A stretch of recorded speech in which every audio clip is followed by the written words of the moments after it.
Hello again and welcome back to English Today.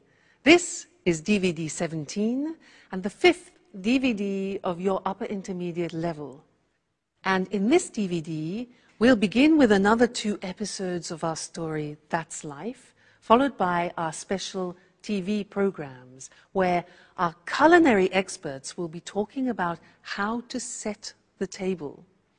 This will be followed by a discussion about e-commerce and about doing business on the internet. Then, in the grammar section, we'll study how to position adjectives in the English sentence and also look at some of the main differences between American and British English, all right? So, enjoy yourselves and enjoy your viewing.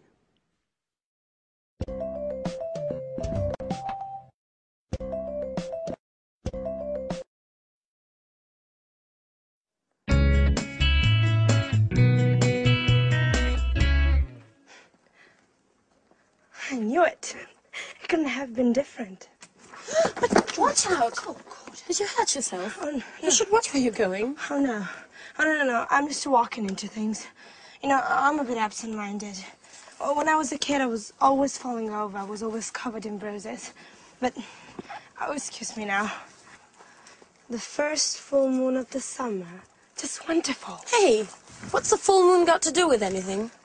No, nothing. Come on, please. Tell me what you're reading.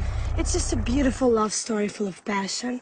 It's a love story between a young lady of the nobility and a farmer. The girl's father wants her to marry a lord and is against the relationship. So he arranges to have the young farmer kidnapped and locked away in a secret room to die of hunger and thirst. What a sad story. Isn't it rather depressing?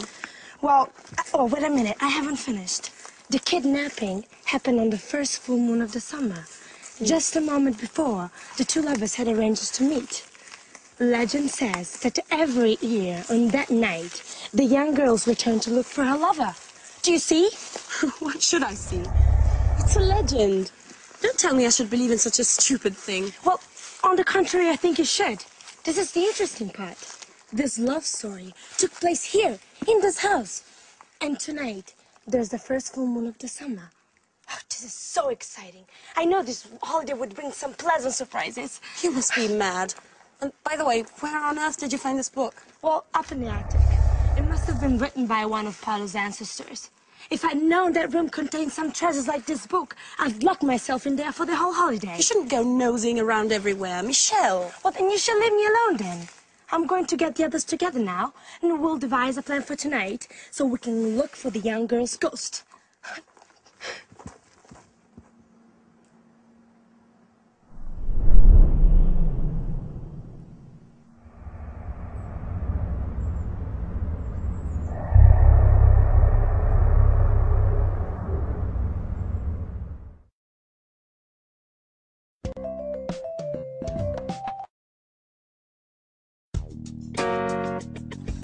Hey, Sarah! Like a flip?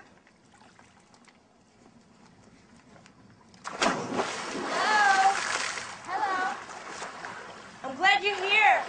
We've been here since noon. You've made an incredible discovery. What's this about? Well, according to Michelle, this house is home to the spirit of a young girl. And this young girl is going to appear to us tonight as a ghost. Don't make fun, okay? It's true.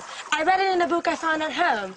And I can feel it, too. There's a strange atmosphere, almost surreal. I think the only strange thing here is you. That's exactly what I said. Okay, enough of that. Listen to me. This is the plan for tonight. When the moon's out in the sky, we'll get some candles and go and look for the ghost. Paolo, didn't you know anything about the story? Well, my grandfather did tell me something about it. When I was a boy, I used to go looking for spirits with my cousins. And didn't you feel frightened? I know, it was a great fun. Sure, everyone knows ghosts don't exist. Oh, you're wrong there. You know, one night, we heard some strange noise. Someone was shouting. Oh, we were so scared. And we ran up to our rooms, and my youngest cousin cried for 2 days.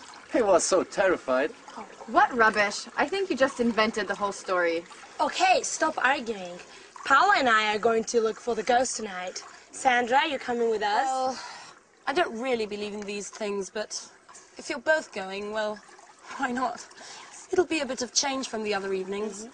And, by the way, I'm quite curious to find out whether this ghost really exists or not. Sarah, are you coming with us? Oh no, I don't believe in spirits, and I don't do such stupid things. I'll just stay in my room and read. Oh, come on, Sarah. Don't be the usual spoilsport. Come with us. You'll see it'll be fun. Don't insist. I said no. That damn pub. She wouldn't be like this if it hadn't burned down. I know you're right. Let's try not to let our problems get us down. Sandra, can you call Mike and Anne? And we'll tell them what's the plan for tonight. Okay. Ghost hunting under a full moon, yeah.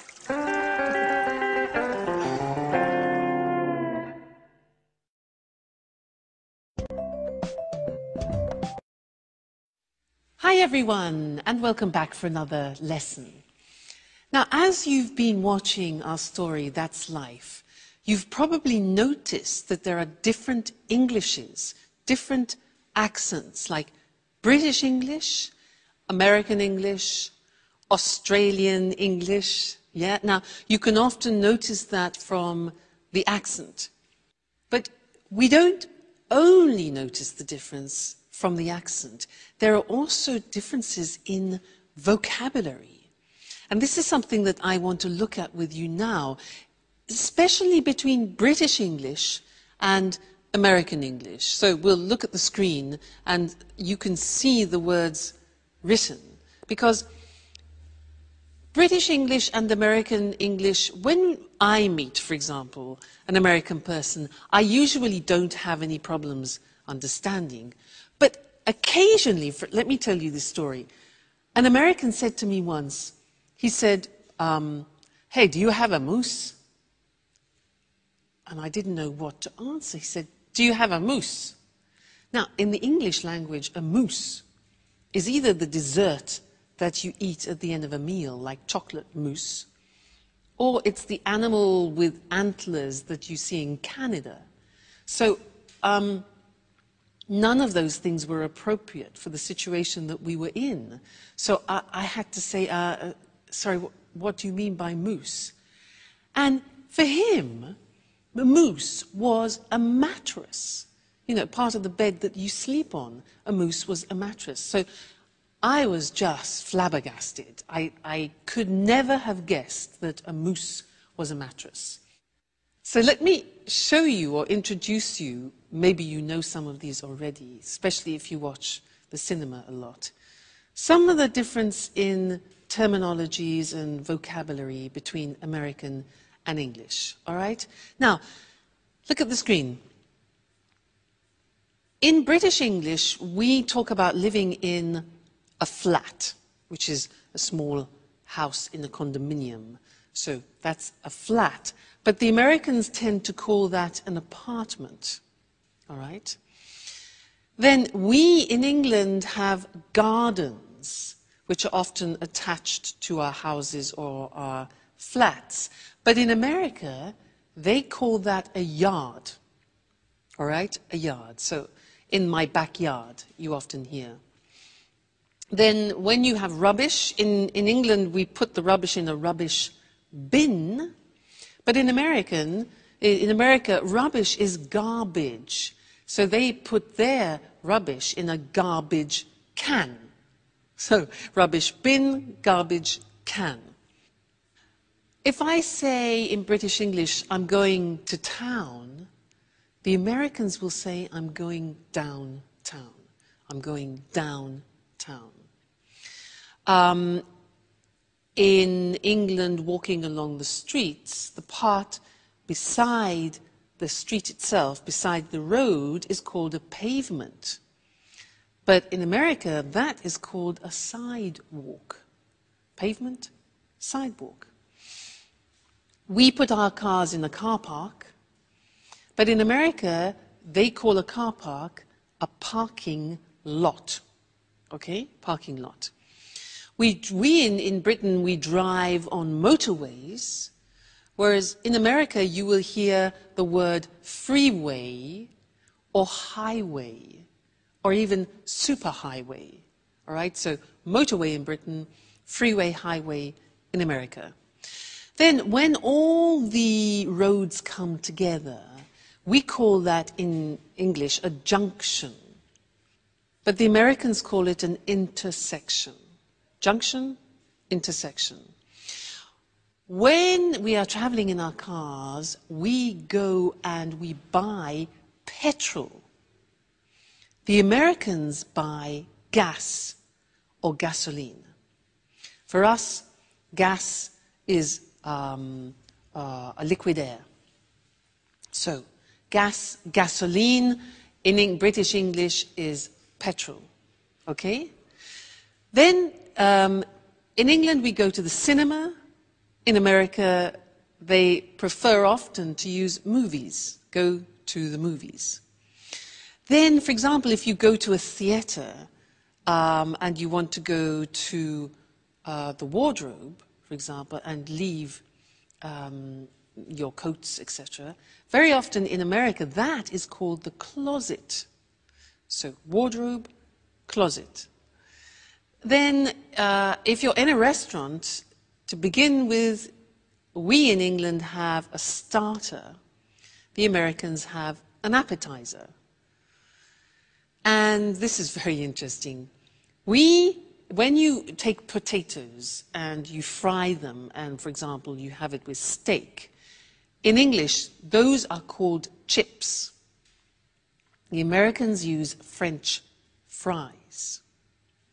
Now, in English, when you have a bag, for example, at a party, if you're having an aperitif, we often have nuts and what we call crisps.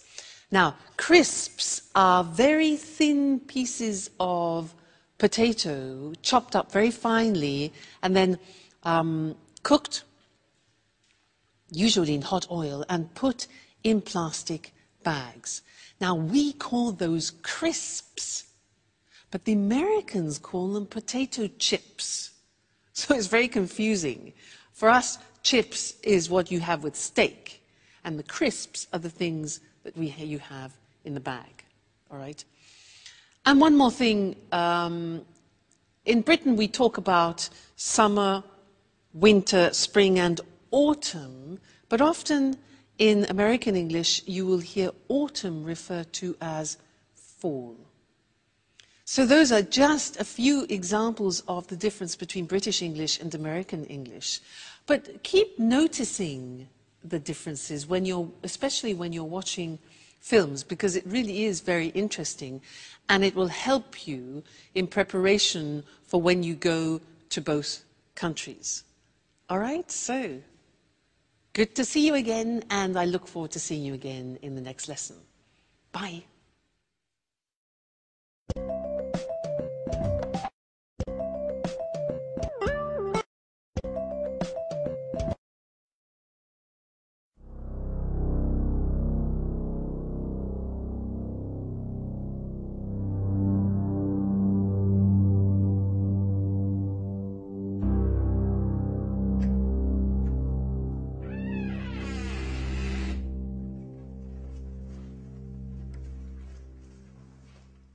So, this is the abandonment?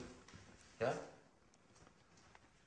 Oh, I should never have got involved in this charade. I still can't believe you persuaded me to come along. Oh, come on, Anne. You'll have fun. You won't regret. Can anyone tell me exactly what it is we're looking for? Mike, do you ever listen when people talk to you? We're looking for the ghost of a young girl. Legend says that when the full moons are in the sky, she returns here to look for a young lover. She walks up and down the secret spot where she used to meet him. And where is the secret spot? Well, we don't know. But Paolo told me that last year he'd heard strange sounds coming from this house. Huh, we can start from here. Where here? How can we possibly if we can't see anything in the dark? Don't worry. I know this place very well. Okay, silent. Otherwise, we're not gonna hear anything.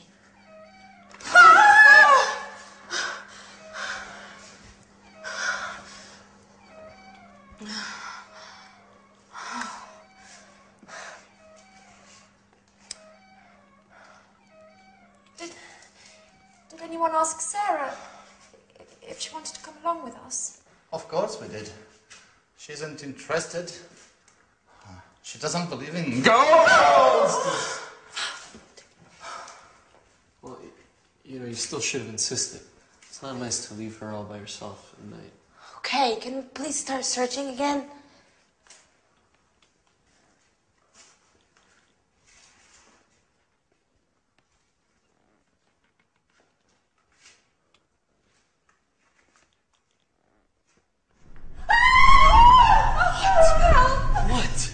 Somebody here! Somebody I don't see anything. Are you sure? touched me on my shoulder! Yes, I'm sure. I'm sure they squeezed my shoulder.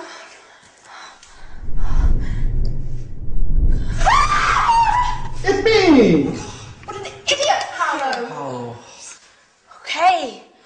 Now that we've solved that mystery, silence everyone, and let's continue. Well, to be honest, this place is kinda Creepy? creepy, yeah?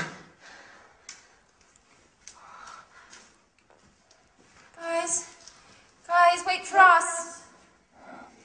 Please.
Come to disturb my eternal sleep.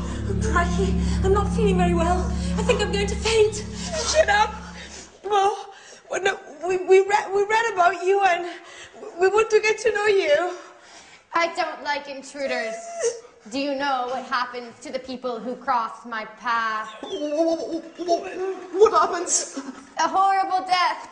You must choose between being burnt alive or being eaten by wolves. Oh my God. Listen, Miss Lady Ghost. I think there must be some misunderstanding here.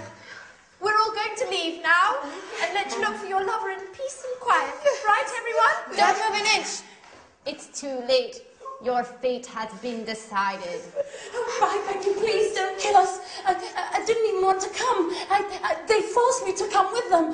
Really. Be quiet! Now, all of you, close your eyes and put your hands up in the air. And now...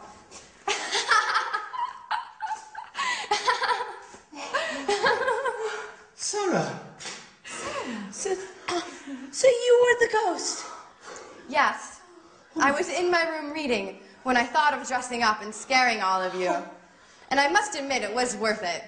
You don't know how funny you all looked. Your faces white with fear and your voices pleading for mercy. I've never had so much fun. Yes, but you gave us all a big shock. Yes. But if it's made the old Sarah come back, then long live ghosts!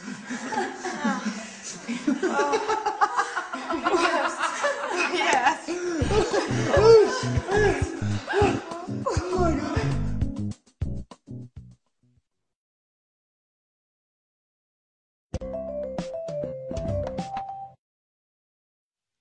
Do you believe in ghosts? I do. You know, once when I was teaching in England, I was in a mansion, a beautiful old house in the country. And they told me that every day in one of the rooms in a mansion, there was a breeze which passed through the room every afternoon at 4 o'clock. And they said it was a friendly ghost, a woman, who haunted the house. Every day she passed through the room at 4 o'clock on the dot. I believe in ghosts. They're all in Scotland and Britain, I think, in general. Now, I want to do something with you in this lesson related to English adjectives. If you look at this bag, if you want to describe this bag, you could say it's big, you could say it's brown, it's useful, it's casual. So these are a few adjectives which you could use to describe the bag. Now, the problem is if you want to use more than one or two adjectives before the noun, how do you order them? Do you say it's a big, casual, useful brown bag, or it's a brown, big, casual, useful bag? That's the problem. Well, in English, there is an order, a specific order, which we're now going to look at on the screen together, so that you can decide every time you're using adjectives what order to put them in. Let's take the bag. So look at the screen. The first adjective that we would say is the adjective of opinion. So adjectives of opinion are, for example, interesting, boring, fascinating, in this case, useful, okay, or even casual. Then we talk about the dimension or the size. So it could be big, small, thin, thick. In this case, the bag is big. After we talk about the age, is it new, is it modern, is it ancient, is it old?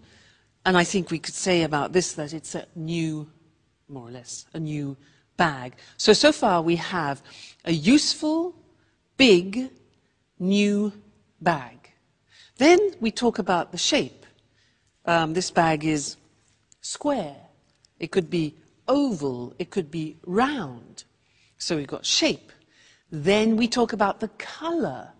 For example, pink, blue, light green, brown. After that, the origin. Is it French, English, American, Italian? Okay.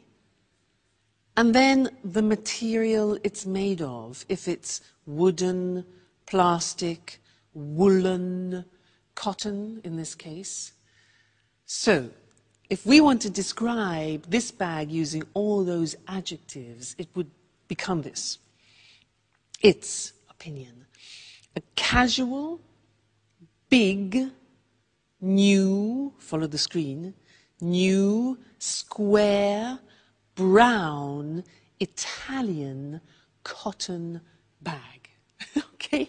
Now, we don't usually put 8 or 9 adjectives before the noun, but if you do want to use 3 or 4, then that's the order which you follow. And remember that in English, all adjectives go before the noun, not after, because in some languages you can put adjectives before the noun and adjectives after the noun. However, in English, the rule is adjectives always before the noun. Okay? Great. So that's the lesson about adjectives, and I'll see you very soon. Bye.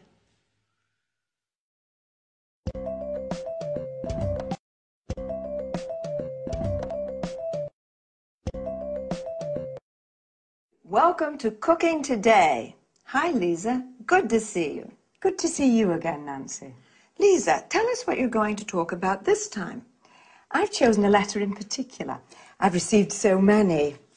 Here we are. It comes from Lynn. Dear Lisa, you're the person I most admire in my life. Please help me. My husband has decided to invite his boss and wife for dinner. And I've no idea how to arrange a formal table setting. Husbands can be so insensitive. Well, dear Lynn, you don't need bone china, silverware or crystal to set an attractive table. Where does one begin? I'd start with the table covering. The ideal tablecloth for a formal dinner is a damask one, or a cloth with delicate embroidery. Can it be placed over a bare table? You'd better place a protective padded cloth underneath. What do you think about placemats? They're acceptable for every occasion except formal dinners. And table runners, aren't they pretty? They are, and very trendy nowadays since they come in a wide range of colours. Now, tell us about napkins. They're usually sold as a coordinated set with tablecloths. She's not supposed to use paper napkins, I suppose.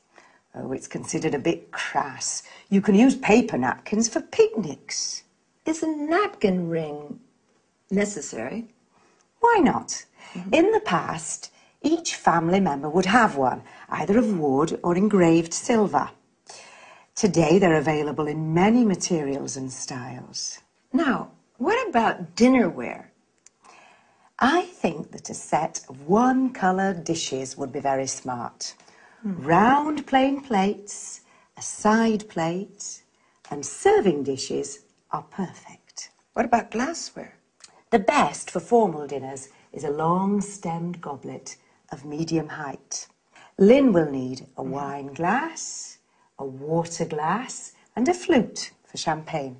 And cutlery. How do you arrange forks and knives? Forks are placed to the left of the plate.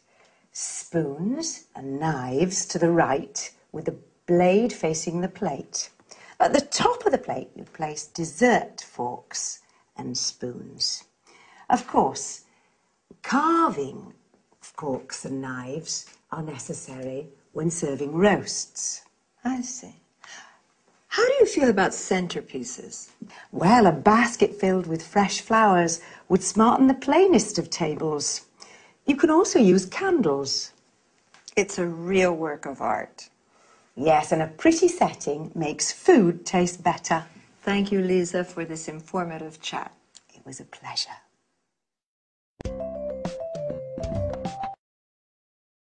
Now, let's see which term Lisa used to talk about table setting. First of all, she said there are different kinds of table coverings. A tablecloth is what we use to cover the table with during meals. Placemats are individual settings for more informal meals.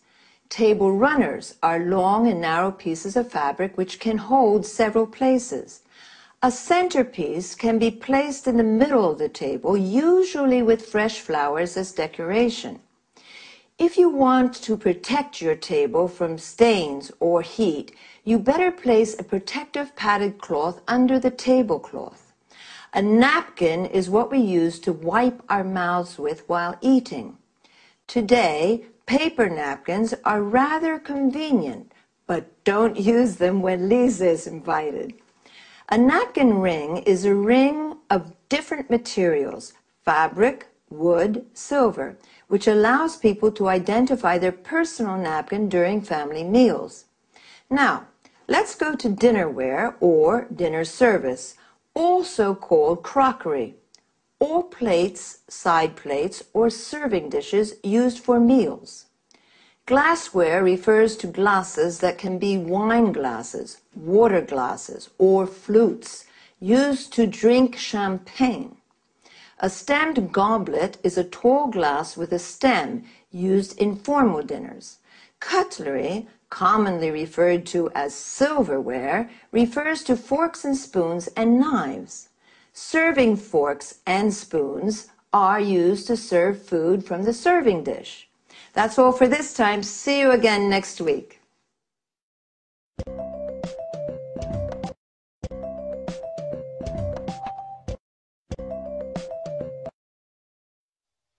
It's the new frontier of retailing. It's revolutionized the way we do business, and it brings in customers from all over the world. Of course, I'm talking about e-commerce. I'm Eric Brown, and this is Let's Talk, the discussion program with our commentators, Tom and Marie. Good evening, everyone. Good evening. Well, what are your thoughts on e-commerce? Do you buy things online? Of course I do. I always book low-cost flights, and I also buy DVDs and books on the internet. As most people do, I shop online not only for the convenience, but also to pay the lowest price possible on any given item. I used to visit different websites to shop around for the lowest price, but now that automatic comparison shopping is possible, my browser automatically shows me the prices for the same DVD at different online stores on the web. I can easily compare prices and choose which one to buy. Marie, did you know that you're a typical online shopper? In fact, 52% of online shoppers buy books, 41% buy leisure and travel items, including holidays and flights, and 40% buy DVDs and CDs. Well, Eric, online shopping is very popular today. In the UK, for example, 48% of people regularly shop on the internet. Did you know that economists put the value of online shopping in the UK at £2.26 billion, and that the e-retail market is growing by 32% a year? Actually, that doesn't surprise me. E-commerce is having a huge impact on the way we do business. It's increasing markets, improving efficiency and effectiveness, and is transforming business processes. Tom, why are you so quiet? What do you think about e-commerce? Well, to tell you the truth, I'm very skeptical about e-commerce for many reasons. Why exactly are you skeptical? Well, let's start with the issue of security. Credit card details can be stolen, and it's possible to order goods from bogus companies, ones that don't really exist. There are also lots of scams to trick people into handing over their login details for online banking, and then their accounts are emptied. So, according to you, buying things online is risky? Yes. Also, you can't be sure you'll get the goods you ordered, and if there's something wrong with them, who pays for the goods to be returned? You do. Tom, I agree with you, but up to a certain point. There are some problems with e-commerce, but these problems aren't stopping people from spending more and more online. At the same time, e-commerce has many advantages for business people. Could you explain some of these advantages, Marie? Well, it's cheaper for a retailer to set up a website than it is to rent a shop, fit it out, and pay someone to work there. Besides, a website has global reach, so customers can come from all over the world. Okay, an interesting discussion. But I'm afraid, yet again, we've run out of time. Once again, I'd like to thank our commentators. Thank you. Thank you. And goodbye to everyone. And see you again next week for another edition of Let's Talk. The topic today was e-commerce, electronic buying and selling. More specifically, we spoke about e-retailing and online shopping. Retailing is the selling of goods directly to consumers. Consumers are the people who buy goods. Online means with the internet. So, online shopping is buying things on the internet. The e-retail market, that is the selling of goods online, is growing. Well, online shopping has its positive aspects and negative aspects. Marie said you can find the lowest price thanks to automatic comparison shopping. Automatic comparison shopping means your browser, the program you use on the internet, automatically shows you the prices of the same products at different online stores. An online store is a virtual shop on the web. The web is another word for the internet. With this kind of shopping, you don't have to shop around. To shop around means visit different shops to look for the lowest price. It's cheaper for retailers, people who sell goods to consumers, to set up a website than to fit out a shop. To set up a website means to develop a website. Notice how we say to fit out a shop. This means to make a shop ready for use. For example, add shelves, lights, mirrors. Tom, on the other hand, is skeptical about e-commerce. This means he has doubts. He says online shopping is a risk. There are lots of bogus companies. These are companies that don't really exist. And lots of scams. A scam is a trick to steal money from people. Again, we have run out of time. To run out of something means you have finished it. So, goodbye and see you again soon.